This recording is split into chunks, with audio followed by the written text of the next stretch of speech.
अस्सलाम वालेकुम, मैं हूं शाहजेब खानजादा। पंजाब और खैबर पख्तूनख्वा में इंतखाबात की तारीख से मुताल्लिक अज़ खुद नोटिस का फैसला आ गया है और इस फैसले ने सियासी बहस को सुलझाने के बजाय एक और आईनी और कानूनी बहस को जन्म दे दिया है।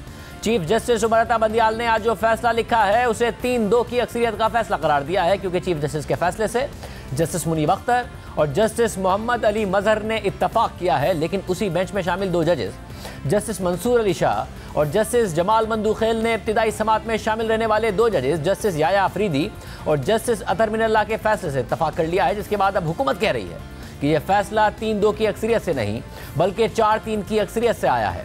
Chief justice उमरता Bandial, justice Munib Akhtar और जस्टिस मोहम्मद अली मजहर ने अक्सरियती फैसला तहरीर किया है और पंजाब में सदर की तरफ से इलेक्शन की तारीख के ऐलान को दुरुस्त तस्लीम किया है, जबकि खैबर पख्तूनख्वा में गवर्नर को इलेक्शन कमीशन से मुशावरत के बाद इंतखाबात की तारीख देने का हुक्म दे दिया है। मगर जस्टिस मंसूर अली शाह और जस्टिस जमाल मंदूखेल ने चीफ जस्टिस के अक्सरियती फैसले से इख्तलाफ किया है और इब्तिदाई बेंच के 2 मोअज़्ज़िज़ जजेस जस्टिस अतर मिनल्लाह और जस्टिस याया अफरीदी के फैसले से इत्तफाक करते हुए इस दरख्वास्त को मुस्तरद कर दिया है। पहले बात करेंगे chief justice उमरता Bandial, justice Munib Akhtar और जस्टिस मोहम्मद अली मजहर के अक्सरियती फैसले की। फैसले के आगाज़ में ही लिखा गया है कि हमने 3-2 की अक्सरियत से यह फैसला तहरीर किया है, जबकि अक़लियत में जस्टिस मंसूर अली शाह और जस्टिस जमाल मंदूखेल का इख्तलाफी नोट शामिल है। अक्सरियती फैसले के मुताबिक वो सूरत हाल जहां असेंबली गवर्नर के ऑर्डर पर तहलील हुई है तो वहां इलेक्शन की तारीख देने की जो आईनी जिम्मेदारी है वो गवर्नर ने अदा करनी है, और वो सूरत हाल जहां असेंबली गवर्नर के ऑर्डर पर तहलील ना हुई हो वहां आम इंतखाबात की तारीख का ऐलान करने की आईनी जिम्मेदारी सदर को अदा करनी होती है। इसलिए पंजाब में जो सूरत हाल बनी वहां इंतखाबात की तारीख का ऐलान करने की जिम्मेदारी सदर ने अदा करनी थी, और खैबर पख्तूनख्वा में जो सूरत हाल बनी वहां ये जिम्मेदारी गवर्नर ने अदा करनी थी। इस हवाले से सदर का जो 20 फरवरी 2023 का ऑर्डर था वो पंजाब की हद तक दुरुस्त है, लेकिन खैबर पख्तूनख्वा के लिए ये ऑर्डर आईनी तौर पर दुरुस्त नहीं है। इसलिए खैबर पख्तूनख्वा में इसके इतलाक को मुस्तरद किया जाता है और गवर्नर खैबर पख्तूनख्वा ने सूबे में इंतखाबात की तारीख का ऐलान न करके अपनी आईनी जिम्मेदारी की खिलाफ वर्जी की है। अक्सरियती फैसले के मुताबिक ये भी करार दिया जाता है कि आम हालात में पंजाब के आम इंतखाबात 90 दिनों के अंदर यानी 9 अप्रैल 2023 को होने थे, और सदर की तरफ से जो तारीख का ऐलान किया गया था वो 20 फरवरी 2023 को किया गया था। लेकिन हमें यह बताया गया है कि इंतखाबात की तारीख का तयन करने से मुतालिक जो इल्तवा हुआ है शायद उसकी वजह से 90 दिन की डेडलाइन की पैरवी मुमकिन ना हो, और एक केस ये भी है कि मुमकिना तौर पर कानून से मुताल्लिक गलतफहमी पर इलेक्शन कमीशन ने मुशावरत के लिए अपनी मौजूदगी को यकीनी नहीं बनाया। इसलिए इलेक्शन कमीशन को हिदायत की जाती है कि वो अपनी तमाम तर कोशिशों को बरूए कार लाते हुए फौरी तौर पर सदर पाकिस्तान को इलेक्शन की ऐसी तारीख दे जो 90 दिन की डेडलाइन से मुताबिकत रखती हो, और अगर ऐसा मुमकिन ना हो तो इलेक्शन कमीशन इंतखाबात की तारीख की ऐसी तजवीज़ दे जो डेडलाइन से कम इन्हिराफ करे, और फिर इलेक्शन कमीशन से मुशावरत के बाद सदर पाकिस्तान पंजाब में आम इंतखाबात की तारीख का ऐलान करें। अक्सरियती फैसले के मुताबिक खैबर पख्तूनख्वा के गवर्नर इलेक्शन कमीशन से मुशावरत के बाद सूबे में इलेक्शन कराने से मुतालिक तारीख का ऐलान करें, और ये वफाक की जिम्मेदारी है कि हर सूबे की हुकूमत आइन के मुताबिक चले। इस हवाले से कोई शुबा नहीं होना चाहिए कि वफाक की जिम्मेदारी में ये जिम्मेदारी भी शामिल है कि हर सूबे के आम इंतखाबात हों और उनके वक्त पर होने की राह हमवार की जाए। वफाक में और सूबे में मौजूद तमाम हुकूमती इदारों की यह जिम्मेदारी है कि वो इलेक्शन कमिश्नर और इलेक्शन कमीशन को अपना काम सर अंजाम देने में मदद फराहम करें। वफाक और बिलखुसूस वफाकी हुकूमत पाबंद है कि वो फौरी और हंगामी बुनियादों पर इलेक्शन कमीशन को वो तमाम सहूलियात फराहम करे जो इलेक्शन कराने के लिए ज़रूरी हैं, जिसमें अफरादी क़ुव्वत और सिक्योरिटी भी शामिल है। और ये सूबाई हुकूमतों की जिम्मेदारी है जो निगरां काबीना के तहत काम कर रही हैं कि वो मुतहर्रिक अंदाज में इलेक्शन कमीशन के तकाजे पर इसकी मदद करें। इन तमाम बातों के साथ अदालत अपने सामने लाए गए 3 मामलात को काबिल समात करार देकर निपटाती है।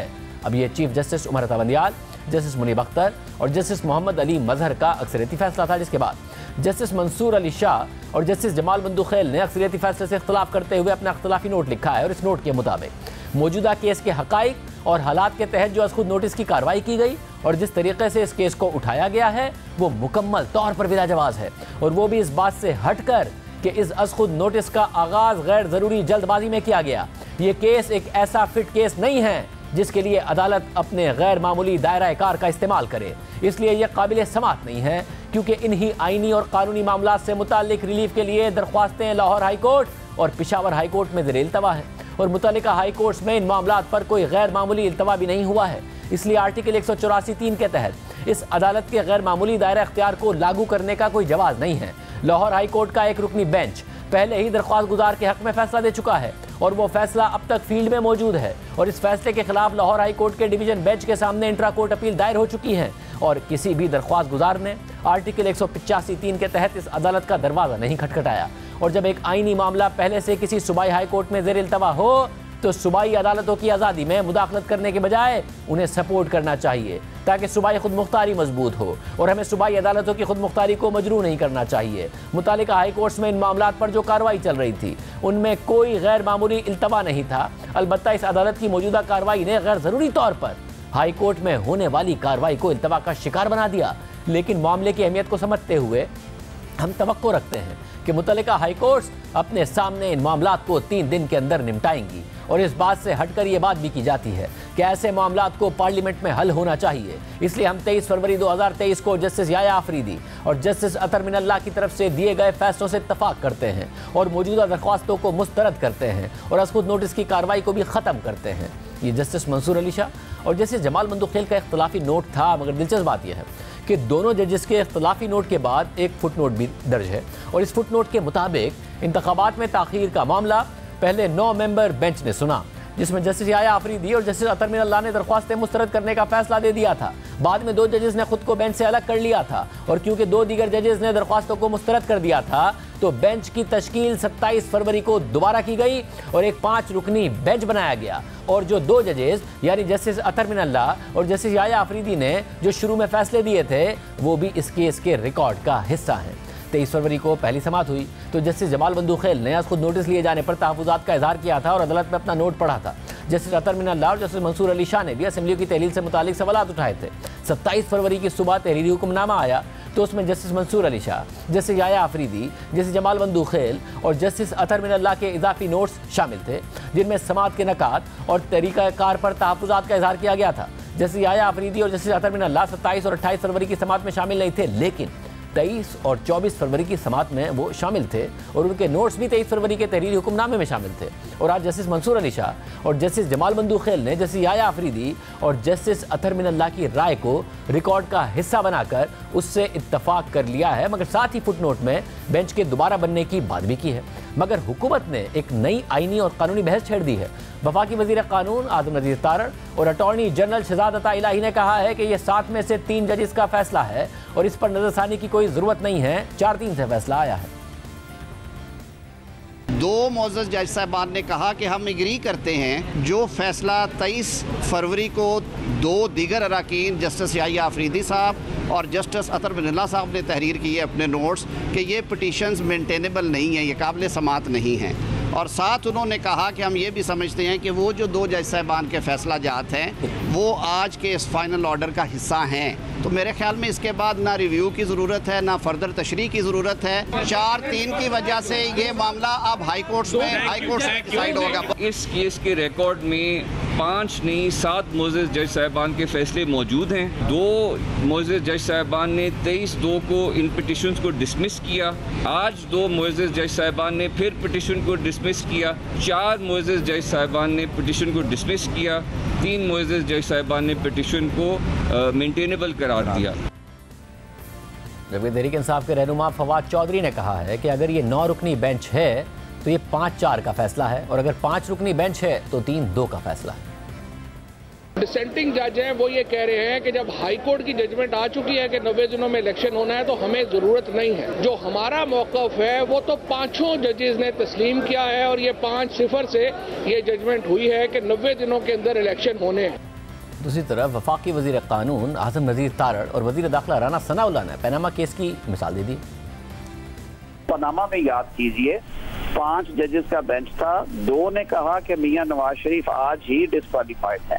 3 ने कहा कि नहीं हम अभी JIT बना रहे हैं और इसे सुनेंगे और फिर फाइनली जब JIT रिपोर्ट आई तो वो फैसला मर्ज हो गया पिछले 2 जज साहबान का। तो 5-0 के साथ पनामा का फैसला आया। मियां नवाज शरीफ साहब के केस में 2 जजेस ने नाअहली का फैसला दिया था और 3 जजेस ने कहा था कि नहीं वो JIT बननी चाहिए। तो फिर 5 जजों ने नहीं सुना था उस केस को, 3 ने सुना था। वो तीनों जज साहबान थे, वो पहले 2 जज साहबान से जब मुतफिक हो गए तो वो फिर फैसला जो है वो कंसेंसस के साथ 5-0 का फैसला आया था। तो अब ये भी जब 2 जज साहबान ने अपने ऑर्डर सबत कर दिए तो उसके बाद फिर 5 ने उन्होंने केस को सुना और सुनने के बाद जो है वो फैसला जो है वो 2-3 का हुआ।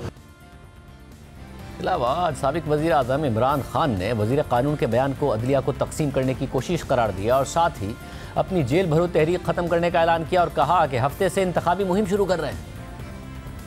लॉ मिनिस्टर ने जो स्टेटमेंट दी है शर्मनाक है। फिर से जुडिशरी को तकसीम करने की कोशिश की, जबकि 5 मेंबर बेंच ने सबने एक ही चीज कही कि 90 दिन से आगे नहीं जा सकता, 90 दिन के अंदर इलेक्शन होंगे। सुप्रीम कोर्ट को ये पूरा यकीन दिलाता हूं कि हम सब आपके साथ खड़े हैं। हम इंश्योर करेंगे, हम पूरा जोर लगाएंगे कि कोई चीज अब गैर आईनी ना हो। किसी तरह ये माफिया अपने आप को बचाने के लिए, फिर ना इलेक्शन से निकलने के लिए कोई ऐसे हरबे ना इस्तेमाल करें जो इन्होंने 99 में किए थे। आज के फैसले के बाद जो हमने जेल भरो तहरीक थी उसको हमने अब ख़त्म किया। हफ्ते को मगरिब के बाद हम पूरा लॉन्च कर रहे हैं अपनी इलेक्शन कैंपेन। इस मामले पर अहम फैसला इलेक्शन कमीशन को करना है, जिसे सुप्रीम कोर्ट ने हुक्म दिया है कि वो पंजाब में इंतखाबात के लिए सदर मुमलिकत को मुनासिब तारीख तजवीज़ करे और फिर दोनों सूबों में जल्द से जल्द इंतखाबात का इनकाद यकीनी बनाए। सुप्रीम कोर्ट के फैसले के बाद आज ज़राए के मुताबिक इलेक्शन कमीशन का इजलास हुआ है और कल भी इस हवाले से मुशावरा जारी रहेगी, जिसके बाद कोई फैसला सामने आने का इम्कान है। अहम बात यह है कि पंजाब और खैबर पख्तूनख्वा के इलेक्शन के हवाले से सुप्रीम कोर्ट ने 3-2 की अक्सरियत से फैसला तो जारी कर दिया है, मगर इस पूरे अमल के दौरान ये बात भी सामने आई है कि सुप्रीम कोर्ट के 4 सीनियर जजेस ने इस दरख्वास्त को सुनने के लिए चीफ जस्टिस के अज खुद नोटिस के इख्तियार पर सवालात उठा दिए हैं। मामला सिर्फ यहाँ तक महदूद नहीं है, बल्कि केसेस की फिक्सेशन और बेंच की तब्दीली के हवाले से जस्टिस काजी फायदी साहब और justice Yahya Afridi supreme court के तरीक़ाकार पर सवाल उठा चुके हैं और इस हवाले से आज दोनों मौजूद जजेस ने कल का तहरीरी फैसला भी जारी कर दिया है, जिसके मुताबिक अगर रजिस्ट्रार सुप्रीम कोर्ट, कोई जज या खुद चीफ जस्टिस शफाफ क्राइटेरिया की पैरवी किए बगैर जल्द समाअत के लिए मखसूस केसेस को सिलेक्ट करेंगे तो आज़ाद अदलिया का उसूल मजरू होगा और अगर बगैर किसी जवाज़ के अपनी मर्जी से बेंचेस तब्दील होंगे तो इससे शुबहात जन्म लेंगे और अवाम भी उस निज़ाम की शफाफियत पर सवाल उठाएगी कि जो अपनी मर्जी से कुछ शहरियों को दूसरों पर तरजीह देता है। फैसले के मुताबिक बेंचेस की अचानक तब्दीली की कोई वजह नहीं थी और एक जज जो जस्टिस याया आफरीदी से जूनियर हैं उन्हें तरजीह देकर बेंच की सरबराही दे दी गई, इसलिए हमारे लिए इस मामले को देखना ज़रूरी था। प्रोग्राम ब्रेक शामिल करते हैं, इसके बाद इस पर हुकूमती और कानूनी मौक़िफ़ मालूम करेंगे।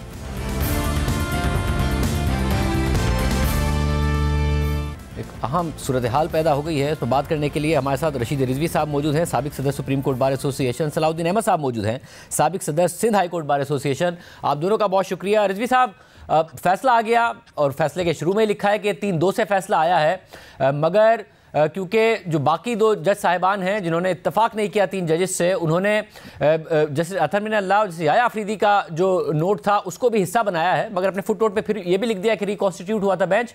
मगर इसके बावजूद हुकूमत कह रही है कि ये तो 4-3 से फैसला आया है, 3-2 से नहीं आया है और सू मोटो मुस्तरद हो गया है। उस पर तहरीक साफ कह रही है कि अगर ये मामला है तो फिर ये 4-3 नहीं होगा, फिर ये 5-4 का फैसला होगा, क्योंकि जस्टिस एजाजुल हसन और जस्टिस नकवी की भी जो बात है वो भी शामिल की जाएगी।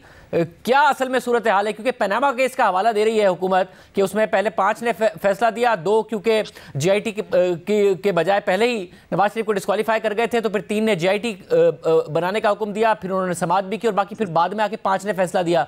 क्या इस वक्त कानून कहता है? देखें, कानून तो ये कहता है कि जो पहले जस्टिस याया आफरीदी और जस्टिस अतर मिनल्लाह साहब का फैसला है, जो पब्लिक भी हो गया है, अब हर जगह पे आया है, वो तो 9 रुकनी बेंच के वक्त 23 फरवरी का फैसला था और बाद में वो बेंच डिज़ोल्व हो गई। उसमें या तो चीफ जस्टिस का रीजनिंग थी 184(3) का प्रोसीडिंग्स अडॉप्ट करने की, बाकी जस्टिस मज़ाहिर नकवी और जस्टिस एजाजुल हसन की कोई फाइंडिंग्स, कोई व्यूज़ नहीं थी। वो बहुत खामोशी से जो है उन्होंने रिक्यूज़ किया था। तो वो तो अगर देखा जाए तो जो एक डॉक्ट्रिन है कि all interlocutory orders merge into the final order, वो भी अप्लाई नहीं करेगा, इसलिए कि वो 9 रुकनी बेंच थी, ये 5 रुकनी बेंच है।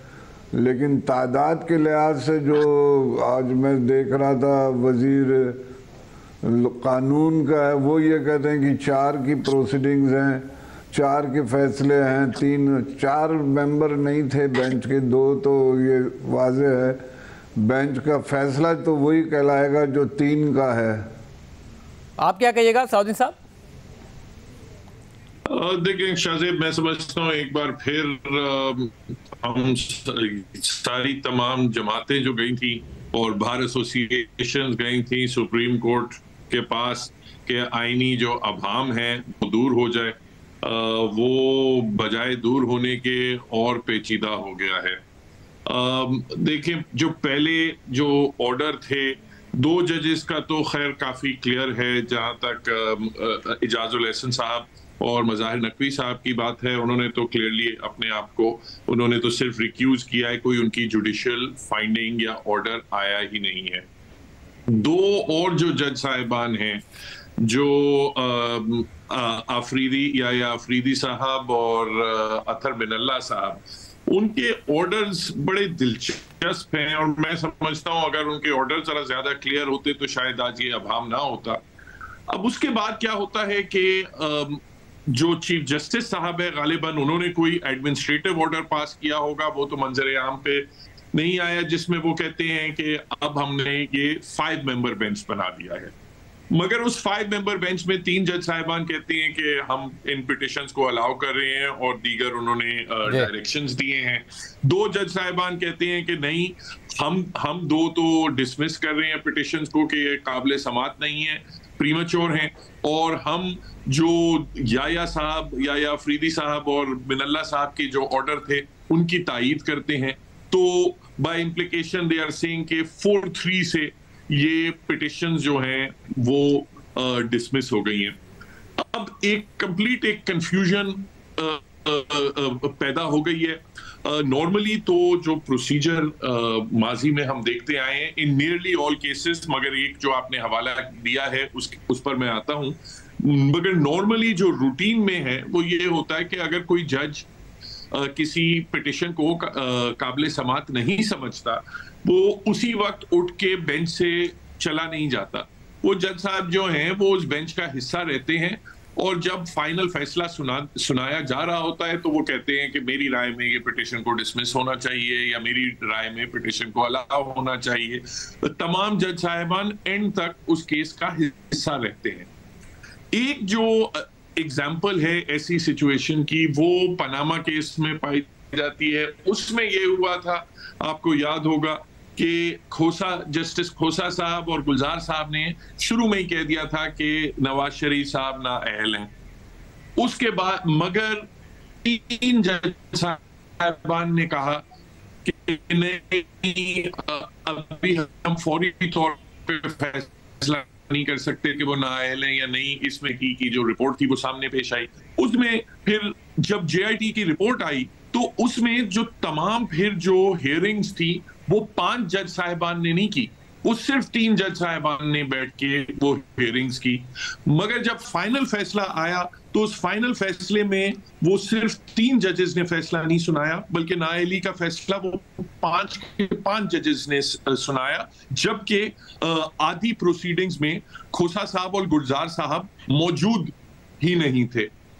तो ये जो इस किस्म के इस नौइयत के केसेस होते हैं उनमें अक्सर अब तो अक्सर होने लगा है कि अजीबो गरीब मंजर नजर आने लगा है। अगर आप वही एग्जाम्पल जो पनामा वाली है वही आप लेते हैं तो फिर तो ये कहने एक आर्ग्यूमेंट जरूर है हुकूमत के पास कि ये फैसला जो है ये 4-3 का तस्वुर करना चाहिए। मगर ये तमाम कंफ्यूजन शाहजेब साहब रिजॉल्व बहुत आसानी से हो सकती थी। जो तमाम I think neutral at least commentator सब ये कह रहे थे चीफ जस्टिस साहब से कि एक फुल कोर्ट तश्कील दे के ये वन वो नहीं हो सका। रिजवी साहब, आप कहिएगा, ये जो पनामा वाली बात हुकूमत कर रही है, क्या इसमें कोई वजन है कि 3 सुनते रहे, फिर आखिर में आके 5 ने फैसला दे दिया 5-0? ये एक प्रेसिडेंट तो है, एक मिसाल तो है जिसमें ऐसा हुआ है और वो अब उस पर रिलाई कर रहे हैं। लेकिन मैं समझता हूँ कि अब सिलसिले चलेंगे कंटेम्प्ट प्रोसीडिंग्स के भी, और ये जैसे सलाउद्दीन ने कहा था, रिजॉल्व नहीं हुआ ये इश्यूज और कॉम्प्लिकेट होके सामने आया है।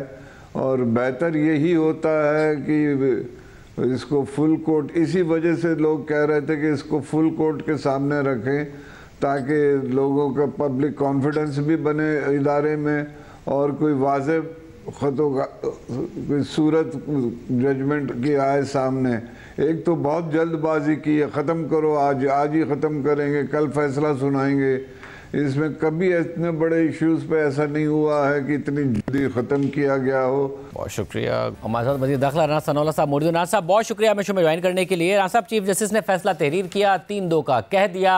आप लोग अब एक नई बात लेकर आ गए, मगर फैसला इलेक्शन कमीशन ने करना है। अगर वो कर देगा तो आपको उसकी पासदारी करनी पड़ेगी, या आप इस बात में रहेंगे कि नहीं जी ये तो मुस्तरद हो गई, 4-3 का फैसला था? और क्योंकि तहरीक इंसाफ कह रही है कि फिर कंटेम्प्ट का मामला लगेगा आप लोगों पर भी, और अगर इलेक्शन कमीशन करेगा तो उस पर भी। देखिए, ये एक कानूनी और आइनी बहस है और शायद इस मुल्क में ये पहली मर्तबा हो रही है।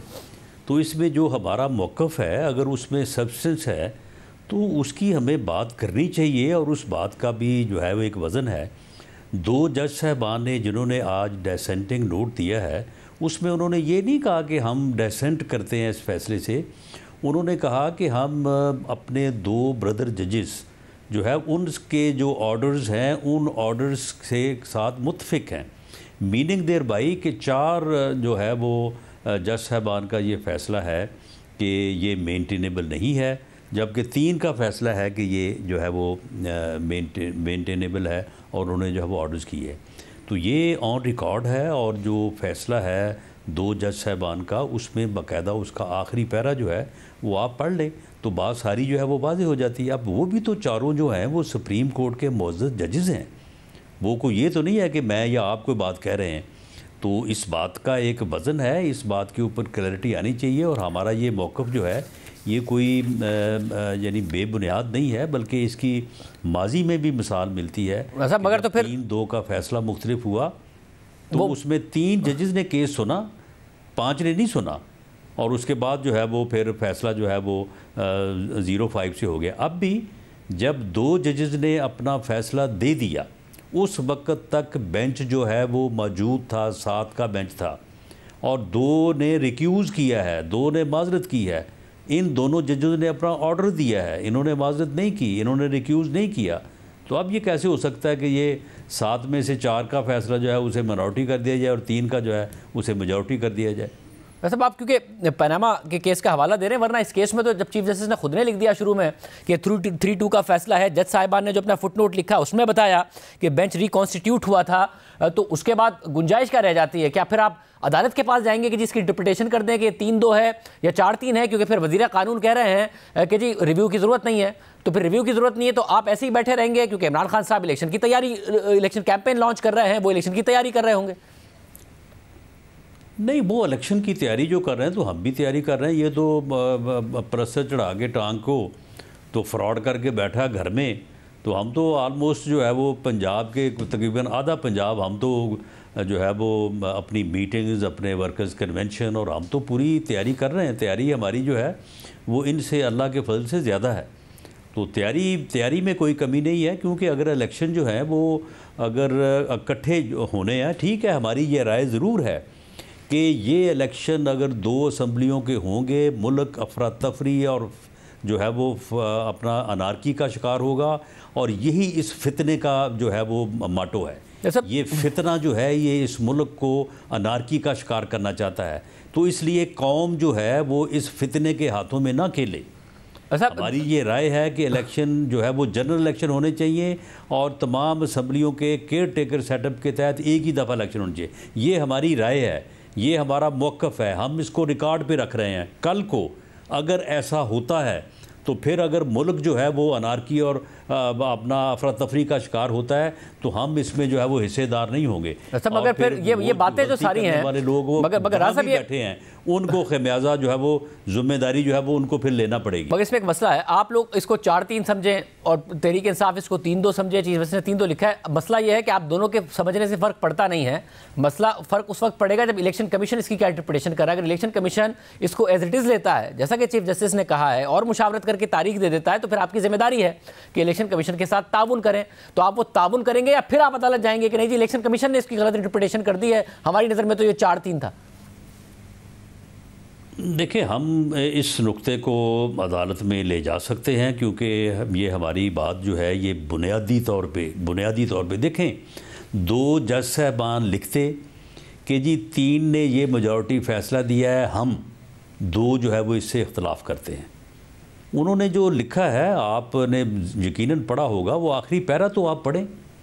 वो ये कहते हैं कि हम अपने 2 ब्रदर जजेस के फ़ैसले के साथ इत्तफाक करते हैं। तो ये फिर 2 + 2 4 कैसे ना हुआ? मैं फुटनोट में वो ये भी कहते हैं कि बाद में रिकॉन्स्टिट्यूट हो गया था बेंच। रिकॉन्स्टिट्यूट जो है वो अपना अगर एक दफ़ा बेंच कॉन्स्टिट्यूट हो जाए तो शाहजेब उसमें से कोई जज रिक्यूज़ तो कर सकता है, लेकिन वो बेंच जो है वो रिकॉन्स्टिट्यूट नहीं हो सकता। वो किसी जज को बेंच का हिस्सा बनाने के बाद उसे नहीं उठाया जा सकता। अगर ये सारा हो सकता है तो फिर अदलिया की आज़ादी कहाँ से आ गई? फिर तो बिल्कुल ही फिर मामला जो है वो फारग हो गया।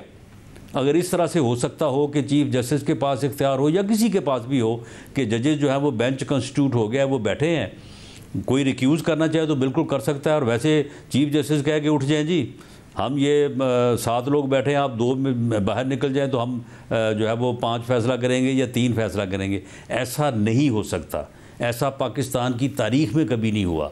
और अब भी अगर ऐसा करने की कोशिश की जाएगी तो यकीनन हम इस मामले को जो है वो बिल्कुल उठाएंगे और इसे कंटेस्ट करेंगे, क्योंकि ये एक आइन की तशरीह का मामला है और इस मामले के ऊपर जो है वो हमें पूरी तरह से यकीन है कि ये मामला जो है वो इसी तरह से है। लेकिन अगर ये फ़ैसला इस तरह से होगा तो फिर इस तरह के फ़ैसले बड़े हुए हैं।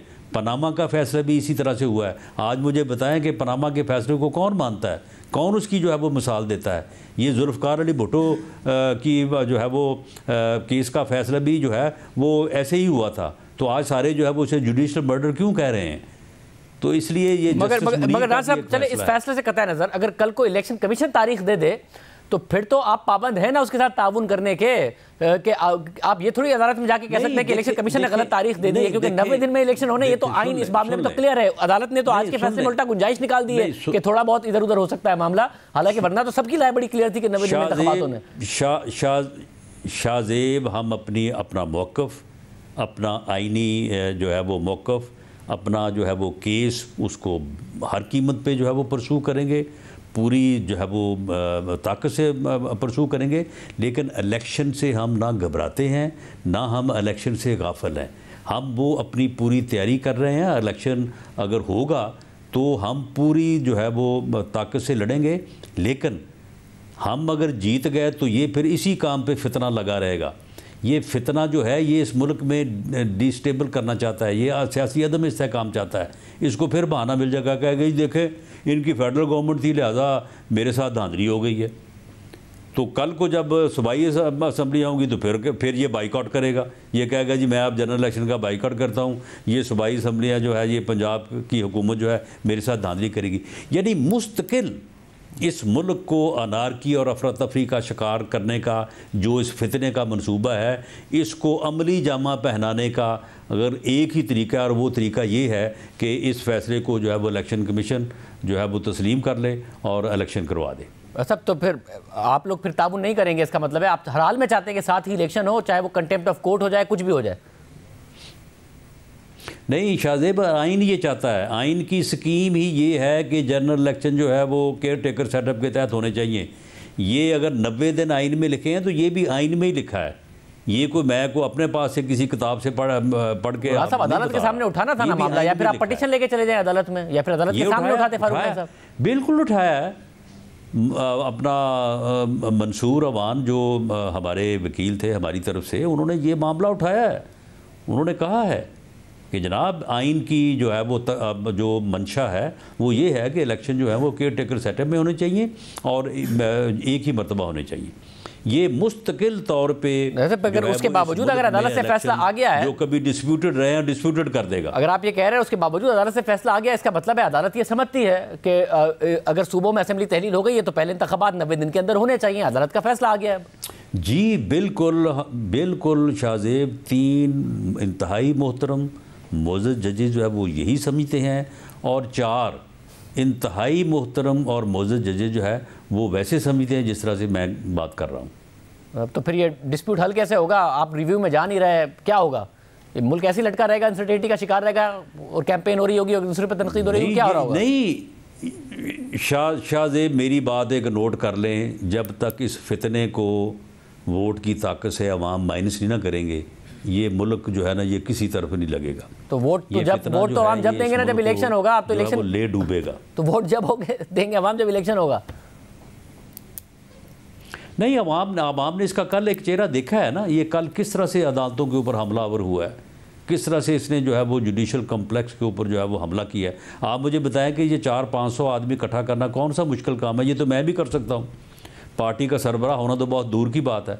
वैसे अगर आपने अदालतों के ऊपर आपने आज प्रेस कॉन्फ्रेंस भी की और आप तो कह रहे थे कि आप तो चाहते हैं कि इमरान खान साहब की इस मामले में गिरफ्तारी हो, दीगर लोग भी आपने गिरफ्तार किए, तो फिर आपको क्या हुकूमत नहीं इजाज़त दे रही है? क्या हो रहा है कि आप जो गिरफ्तारी की बार बार ख्वाहिश का इजहार करते हो फिर रुक जाते हैं?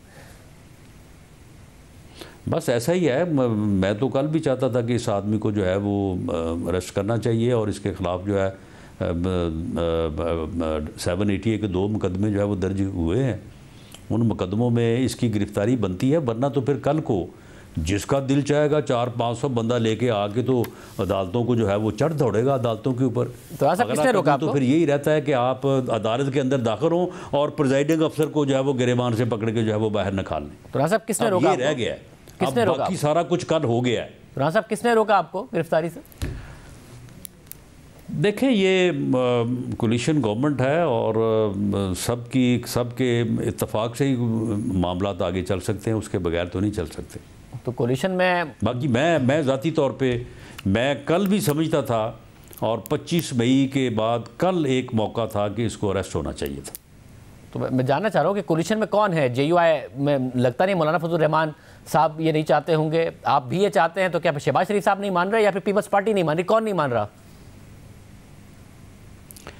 नहीं, देखें, ये तो जो मशवरा है ये तो वज़ीर-ए-आज़म का प्रोगेटिव है और उसके बाद मैं वज़ीर-ए-आज़म के फ़ैसले का पाबंद हूँ। जो उनका फ़ैसला है उनके बगैर तो जो है वो मामलात को आगे नहीं चलाया जा सकता। लेकिन इस वक्त इसके ख़िलाफ़ 2 दहशतगर्दी के 780 के मुकदमा दर्ज हैं। एक अदालत का वारंट है जो कि नॉन बेलेबल है। तो इसलिए इस बारे में मेरी एक ज़ाती राय हो सकती है। ठीक है ना, मेरिट पर केसेस चलने दें, यही दुरुस्त लाया अमल है ना। आपकी ज़ाती ख्वाहिश हो सकती है, ज़ाती राय तो नहीं, ज़ाती ख्वाहिश है आपकी गिरफ्तार करना, वरना मेरिट पर केसेस चलें, अगर उनके खिलाफ साबित हो जाते हैं तो फिर मेरी राय भी है कि ये फितना जो है, इस फितने को जो है वो कौम इसकी शनाख्त करे, इसका इदराक करे। ये इस मुल्क की तबाही है, जो लोग गुमराही का शिकार हो। बहुत शुक्रिया सबकी गुफ्तगू आपने सुनी, प्रोग्राम में शामिल कर। मुल्क में महंगाई का तकरीबन 50 साल पुराना रिकॉर्ड टूट गया है और फरवरी के महीने में महंगाई 31.5% की बुलंद तरीन सतह पर रही है, मगर मार्च में इस रिकॉर्ड के भी टूटने का खदशा है और महंगाई 33% से भी ऊपर चली जाएगी। और इस वक्त कंज्यूमर प्राइस इंडेक्स के तहत 31.5% की महंगाई में अगर खाने पीने की अशिया की महंगाई देखी जाए तो देही इलाकों में महंगाई 47% और शहरी इलाकों में 42% है। कल स्टेट बैंक IMF की शराइत पूरी करने के लिए मुमकिना तौर पर 2 से 3% शरह सूद बढ़ा देगा। हुकूमत बिजली और गैस की कीमतों में इजाफा कर चुकी, मगर IMF की शराइत के तहत 14.25 रुपये फ़ी यूनिट तक 300 यूनिट से कम इस्तेमाल करने वाले घरानों से 8 माह में तकसीम करके वसूल करेगी। और हुकूमत 3 रुपये 39 पैसे फ़ी यूनिट का सरचार्ज 300 यूनिट से ऊपर इस्तेमाल करने वाले सार्फिन पर सिर्फ मार्च से जून तक लगाना चाहती है, मगर IMF का इसरार है कि हुकूमत अगले माली साल का भी सर्कुलर डेट प्लान दे और ये सरचार्ज अगले साल के लिए भी लगाए। और आज द न्यूज़ में मेहताब हैदर की खबर के मुताबिक हुकूमती ऑफिशियल्स का कहना है कि पाकिस्तान पर जानबूझकर वैसा ही दबाव डाला जा रहा है जो 1998 में न्यूक्लियर धमाका करने के बाद डाला गया था, क्योंकि IMF नई नई डिमांड सामने रख रहा है और इस सब में मार्केट्स में एक बार फिर गैर-यकीनी की सूरत हाल फैल गई है, क्योंकि IMF का वफ्द 9 फरवरी को पाकिस्तान से मुज़ाकरात करके गया और अब तक स्टाफ लेवल मुआहिदा नहीं हो सका है। और इस सारी सूरत हाल में इंटरबैंक में डॉलर के मुकाबले में रुपए की कदर जो IMF प्रोग्राम की तवक्को में बढ़ रही थी और इंटरबैंक में डॉलर 260 से नीचे आ गया था, लेकिन अब डॉलर मुसलसल बढ़ रहा है और आज डॉलर 4 रुपये 61 पैसे बढ़कर 266 रुपये 11 पैसे का हो गया है। मार्केट्स में एक बार फिर पैनिक की सूरत हाल है, क्योंकि ना IMF प्रोग्राम का पता है, ना चीन के अलावा दोस्त ममालिक की इमदाद का पता है। चीन से 700 मिलियन डॉलर्स के डिपॉजिट्स मौसूल हो गए हैं। वजारत खजाना के मुताबिक मजीद डिपॉजिट्स मिल जाएंगे, मगर दोस्त अरब ममालिक की तरफ से इस हवाले से कोई ग्रीन सिग्नल नहीं मिला है। और इस सब में जो आज फरवरी का आदादोशुमार सामने आए हैं उसके मुताबिक बरामदात 2.3 अरब डॉलर्स और दरामदात 4 अरब डॉलर्स रही हैं और तिजारती खसारा 44% कम होकर 1.7 अरब डॉलर्स रहा है। यानी अगर 2.25 अरब डॉलर्स की मुतवक्के तरसीलात ज़र रहती हैं तो करंट अकाउंट खसारा टारगेट से बहुत कम रहेगा। सारी सूरत हाल में हमारे साथ मौजूद हैं द न्यूज़ के सहाफ़ी मेहताब हैदर। मेहताब साहब, बहुत शुक्रिया। आज आपकी स्टोरी है जो ज़राए हुकूमती ज़राए को कोट करती है कि बड़ा सख्त रवैया है धमाके की, वैसा सख्त रवैया है। ये हुकूमत का अपना फेलियर है कि पहले IMF का प्रोग्राम खुद डीरेल कर दिया, संजीदा नहीं ले रहे थे, आई डोंट केयर कह रहे थे और अब ब्लेम कर रहे हैं, या वाकई बहुत सख्त रवैया है?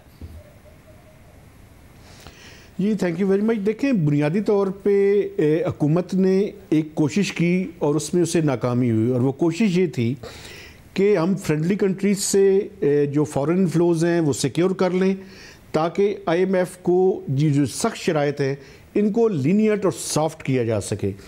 जब हम उसमें नाकाम हो गए और ख़ासकर डार साहब के आने के बाद आपने देखा कि उन्होंने आर्टिफिशियली मैनेज करने की कोशिश भी की एक्सचेंज रेट को, तो वो इसी बुनियाद भी थी कि हम अपने इनफ्लोज को बेहतर कर लेंगे। जब हम उसमें नाकाम हुए हैं तो अब हम ऐसी पोजीशन में हैं कि जहाँ पे IMF की जो प्रिस्क्रिप्शन और मेन्यू जो IMF दे रहा है वो भी काफ़ी टफ है। आप ये देखें कि डार साहब और उनकी टीम जो IMF के पास लेकर गए टैक्सेशन मेयर्स, उसमें फ्लड लेवी था, विंडफॉल गेन्स टैक्स था, IMF ने दोनों रिजेक्ट किए। और IMF की MD जो हैं वो ये कह रही हैं कि आप गरीबों पे टैक्स ना लगाएं, बोझ ना डालें, लेकिन अमीरों के ऊपर टैक्स लगाएं।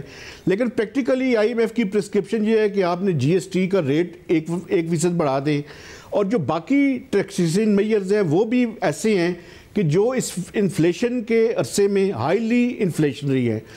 तो एक तरफ प्रिस्क्रिप्शन डिफरेंट है और पब्लिकली जो स्टांस है वो डिफरेंट है, लेकिन बुनियादी तौर पे गलती मैं समझता हूँ हमारी है कि हमने इकॉनमी को इस जगह पे पहुँचा दिया है जहाँ पे IMF को भी पता है कि पाकिस्तान का उनके अलावा कोई ऑप्शन नहीं है, और हम भी इसमें नाकाम हुए हैं कि हम अपने फ्रेंड्स से वो डॉलर इनफ्लो सिक्योर करने में नाकाम हुए हैं, और वो भी बार बार हमें ये कह रहे हैं कि आप पहले IMF के पास जाएं, जब आपके पीछे स्टैम्प्ड अप्रूवल IMF की होगी तो फिर हम भी मदद करने के लिए तैयार हैं।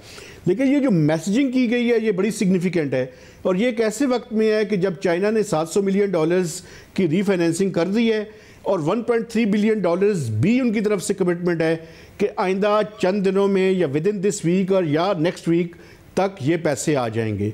तो एक बड़ी दिलचस्प सूरत हाल है। अब देखना ये है कि ये किस हद तक हम स्टाफ लेवल एग्रीमेंट जल्दी करने में कामयाब होते हैं, चूँकि उसकी वजह ये है कि अथॉरिटी साथ साथ ये भी कर रही हैं कि वो एक्सपेक्ट कर रही हैं कि नेक्स्ट वीक तक स्टाफ लेवल एग्रीमेंट हो जाएगा। लेकिन ये पिछले 3 हफ्तों से वो ये दावे कर रहे हैं और हर दफ़ा जो है वो नेक्स्ट वीक की बात करते हैं, तो प्रॉब्लम है, उसको रिजॉल्व करना पड़ेगा। यानी अभी भी अथॉरिटीज़ को उम्मीद है कि हो सकता है कि जैसे कल भी एक शर्त पूरी हो जाएगी, स्टेट बैंक ने पहले ही कन्वीन कर ली है अपनी मीटिंग कि 1-1.5 हफ्ते में ये हो सकता है स्टाफ लेवल एग्रीमेंट, और उसके बाद बोर्ड के पास मामला जा सकता है और पाकिस्तान का IMF प्रोग्राम बहाल हो सकता है। जी बिल्कुल, कल एक आपको पता है MPC की मीटिंग है और उसमें देखना ये है कि क्या जो IMF की प्रिस्क्रिप्शन के मुताबिक पॉलिसी रेट की वो बात कर रहे हैं, क्या उसके मुताबिक हम फैसला करते हैं। उम्मीद यही है कि IMF की ये शर्त भी पूरी हो जाएगी। इसके बाद कंफर्मेशन है एक्सटर्नल फाइनेंसिंग की, और इसके अलावा एक्सचेंज रेट का इशू है। चूँकि एक्सचेंज रेट पे IMF डिस्टर्ब था जब रुपी जो है वो स्ट्रेंथन हो रहा था। तो वो ये कहते हैं कि आप इसको मार्केट बेस पे जो है वो लेकर जाएं। और सबसे इंपॉर्टेंट एक जो आखिरी चीज़ है वो पावर सरचार्ज है, और वो ये कह रहे हैं कि आप इसको परमानेंट लगाएं। हुकूमत का ये मौक़िफ़ है कि IMF का प्रोग्राम 30 जून को ख़त्म हो रहा है। आप कैसे कह सकते हैं कि हम 30 जून के बाद जो है वो आपकी मर्ज़ी और आपकी डिक्टेशन के तहत जो है वो इकॉनमी को या सर्कुलर डेट को मैनेज करेंगे? तो ये एक तरह की बोन ऑफ कंटेंशन है। अब देखना ये है, उम्मीद यही है कि नेक्स्ट वीक तक हम इसमें कामयाब हो जाएंगे। लेकिन ये मैसेजिंग भी की गई है ताकि ये ना हो कि हम ये शराइत सारी पूरी कर लें तो IMF की तरफ से कोई नई शर्त सामने आ जाए। तो मैं समझता हूँ ये इट्स पार्ट ऑफ स्ट्रैटेजी भी था कि इस तरह की चीज़ें जो है वो हमारे साथ बातचीत उन्होंने की ताकि IMF को भी ये मुतमिन किया जा सके कि वो मज़ीद शराइत ना लाए और नेक्स्ट वीक तक IMF और पाकिस्तान का स्टाफ लेवल एग्रीमेंट हो जाए। बहुत शुक्रिया। मैं था तफसीलात बता रहे थे। आज के प्रोग्राम में इतना ही। इजाज़त दीजिए। अल्लाह हाफ़िज़।